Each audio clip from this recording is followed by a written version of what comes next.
దగ్గర చెప్పొచ్చు. మీకు నెల నెల కూడా ప్రసాదం అందజేయబడుతుంది. ప్రతి నెల ఆ సభాముఖంగా మీ పేరు ప్రకటించడం జరుగుతుంది.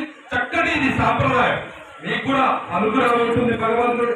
నేను మా ఇంట్లో చెప్పకుండా వచ్చానండి. మా భర్త కూడా తెలియదు ఇక్కడ దేవాలయానికి వచ్చాను.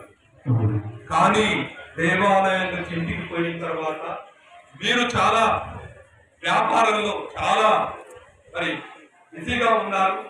మీతో మాట్లాడలేకపోయినా ఇవాళ గురుపౌర్ణమి రోజు దేవాలయానికి వెళ్ళాను. వెళ్ళి ఏం చేశాం? ప్రసాదం తినొచ్చుడు కాదు, మహాప్రసాదాన్ని తినొచ్చుడు కాదు.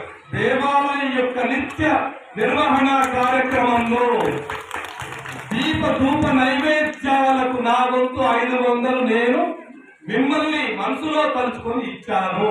ఎవరిని? మిమ్మల్ని. భర్తగారైనటువంటి నాలో సగభాగమైనటువంటి మిమ్మల్ని నేను తలుచుకొని మరి పర్మిషన్